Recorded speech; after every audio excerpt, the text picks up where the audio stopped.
Bonjour, je m'appelle Salimata Mohamed Diop. Je viens de l'ENSA, École nationale supérieure d'agriculture de Thiès, au Sénégal. J'ai l'honneur et le plaisir de vous présenter notre travail qui porte sur l'étude de l'évolution du potentiel carbone dans les peuplements de mangroves du Sine Saloum au Sénégal de 2016 à 2021.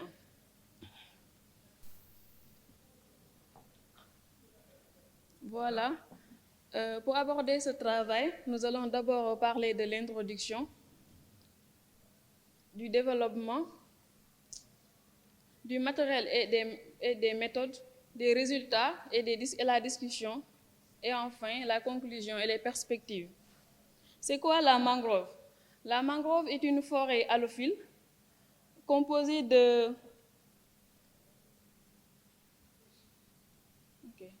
La mangrove est une forêt halophile composée de formations végétales arborescentes ou buissonnantes qui colonisent les atterrissements intertidaux marins et fluviaux des côtes tropicales. Au Sénégal, la mangrove représente 4% des mangroves en Afrique, soit une superficie de 200 000 hectares. La mangrove du delta du Saloum y représente 13,4%, soit une superficie de 58 300 hectares. Cet écosystème est un important puits de carbone à travers ses jeunes pousses, mais aussi un important réservoir de carbone non négligeable dans les changements climatiques à travers les palétuviers matures, mais aussi à travers le sol. Cependant, cet écosystème est fragilisé par des actions anthropiques, mais aussi par des phénomènes naturels.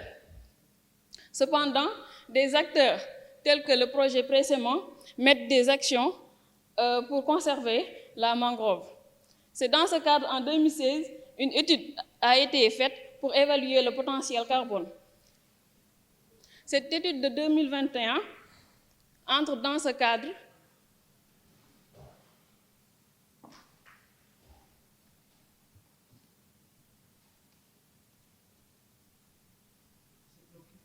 C'est bloqué, oui.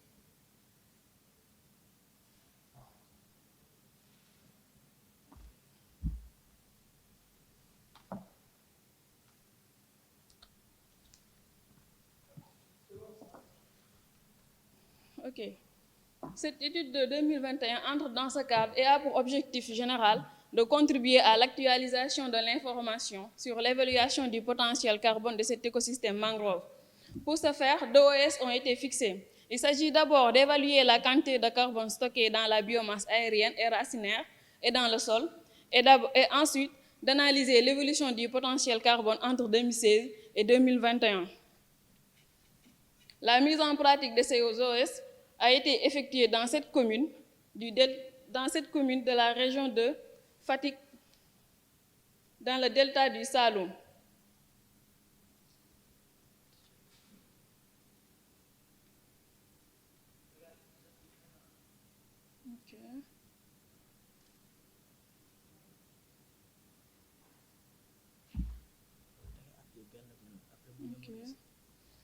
Il s'agit des communes de Palmarin-Fakao, de Dionewar, de Bassoul, de Djirnda, de Toubacouta, de Djonsong et de Djilor. Cet terroir est limité au nord par Fimela, Mbelakadiaw, Djilas, au sud par Gambie et les communes de Nioro Alassane Tall et Samba Gueye, à l'est par la région de Kaolack et à l'ouest par l'océan Atlantique. L'inventaire a été effectué dans des placettes permanentes représentées sur cette figure par des carrés rouges. Et dans ces placettes, l'inventaire a principalement concerné 3 espèces de palétuviers rencontrées. Il s'agit de Rhizophora rasmosa, de Rhizophora mangle et Avicennia africana, rencontrés respectivement de la mer vers la terre ferme. Pour une homogénéité dans ces placettes, un échantillon aléatoire stratifié a été adopté. Sur ce, 2 strates ont été définies. Il s'agit de la mangrove haute et de la mangrove basse. Et 20 grappes de 80 placettes ont été mises en place, sachant qu'une grappe est constituée de 4 placettes circulaires de rayon 10 mètres et distant chacun du centre d'échantillon de 20 mètres. Un GPS nous a permis de retrouver les 20 centres de grappes et une boussole nous a permis de positionner les 4 placettes suivant les 4 points cardinaux. Pour matérialiser tout cela, nous avons utilisé des cordes. Ici, comme vous pouvez le voir avec le jalon, le centre d'échantillon est déjà matérialisé et avec la boussole, j'essaie de trouver les 4 points cardinaux pour pouvoir placer les 4 placettes. Voilà une placette qui est déjà mise en place. Et dans ces placettes, les paramètres mesurés sont le diamètre à la base à 5 cm au niveau de l'eau en marée haute, puis avec une règle de 20 cm, le diamètre à 1,30 m au niveau du sol, puis avec une règle de 20 cm aussi, la hauteur au niveau du sol, puis avec un kilomètre dendrométrique, la largeur du grand houppier et la largeur du petit houppier, puis avec un rubomètre. Et le nombre de tiges est compté pour chaque pied. Tous ces données récoltées sont enregistrées dans un tableur Excel et dans laquelle la quantité de biomasse aérienne est calculée à l'aide d'équations allométriques de Day et al. Pour les Avicennia et Crook et Scott pour Rhizophora. De même, les quantités de carbone stockées par la mangrove est aussi calculée à l'aide des équations tirées de la méthodologie MDP. Le traitement de ces résultats de ces données nous ont permis d'avoir les résultats suivants. Le tableau 1 représente le nombre de placettes permanents inventoriées en 2021. Sur les 22 grappes de 80 placettes inventoriées en 2016, 20 grappes de 80 placettes ont été inventoriées en 2021, soit une différence de 2 grappes.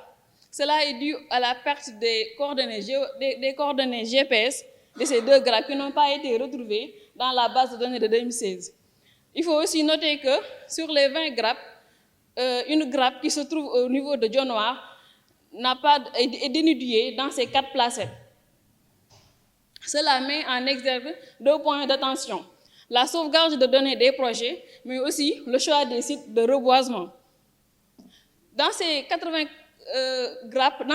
placettes inventoriées, la fréquence des espèces montre la dominance de Rhizophora rasmosa dans la mangrove haute avec 76,5% des contacts, dans la mangrove basse avec 61,8% et une moyenne générale de 69,9%.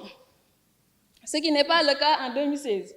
Parce qu'en 2016, Avicennia africana était dominante dans la mangrove basse et Rhizophora rasmosa dans la mangrove haute. Cette régression des Rhizophora rasmosa et cette régression des Avicennia africana et l'essor des Rhizophora rasmosa s'explique par leur fréquence qu'elles occupent dans les plantations. Les données d'inventaire ont été regroupées en classes de hauteur en mètres. Cette figure montre le nombre d'individus par classe de hauteur. On note une structure en forme de L avec la dominance des individus de classe de hauteur comprise entre 1 et 2,3 mètres. Cependant, sur le terrain, nous avons rencontré des hauteurs de 5,5 mètres pour Avicennia africana et 6 mètres pour Rhizophora rasmosa. Cependant, en 2016, les hauteurs maximales rencontrées étaient de 5,8 mètres pour Avicennia africana et 7,8 mètres pour Rhizophora rasmosa. Les résultats ont été aussi classés en fonction des diamètres des individus en centimètres. La figure 2 montre une structure en forme de L avec la dominance des individus de classe de hauteur comprise entre 1 et 5 cm, ce qui représente 79,6% des sujets inventoriés. Par contre, en 2016, les diamètres dominantes, les classes dominantes étaient comprises entre 4 et 9 cm. Cela témoigne d'une exploitation privilégiée des individus de plus de 5 cm de diamètre. Toujours pour la structure horizontale, le taux de couverture a été calculé et la figure 4 montre un taux de couverture plus important dans la mangrove haute et donc une dégradation principalement localisée dans la mangrove basse. En effet, les observations du terrain ont montré que plus la mangrove est proche des habitations, plus elle est dégradée, comme l'attestent les travaux de Faye 2017.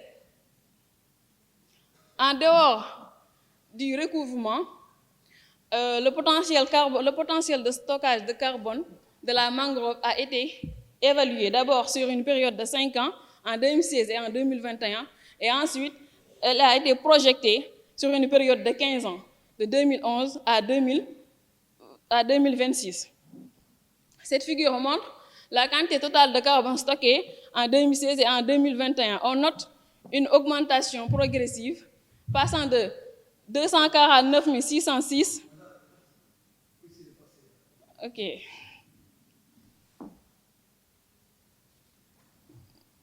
Toujours sur les 5 ans, on note une diminution constante de la productivité de la mangrove, soit une baisse de 80%.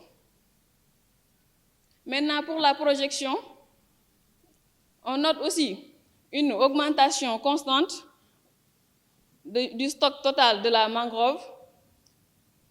Cependant, les résultats de la projection sont supérieurs aux résultats évalués.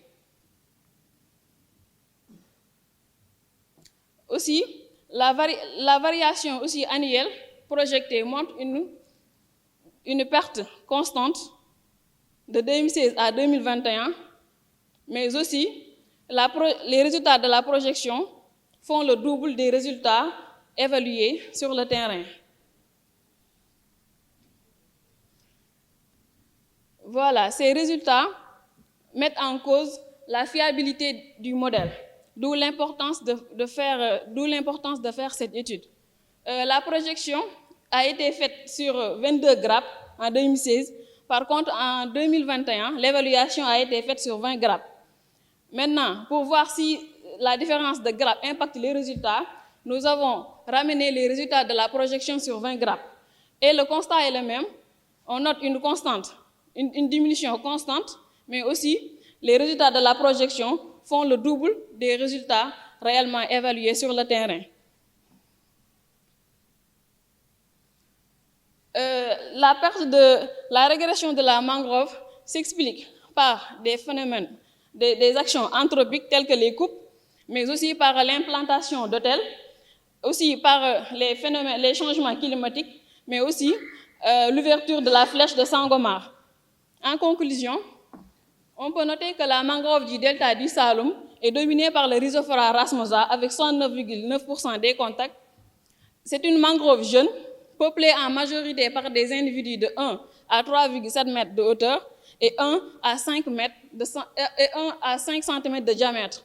Cette mangrove a perdu 4,08% de sa couverture et la dégradation est principalement notée au niveau de la mangrove basse. Les résultats de la projection montrent une diminution de la productivité sur 15 ans. Et aussi, les résultats de la prévision font toujours le double de la réalité de terrain. En perspective, il serait pertinent de faire une démultiplication de l'étude dans d'autres zones, mais aussi dans le cadre du suivi, de refaire le travail d'ici 5 ans. Merci.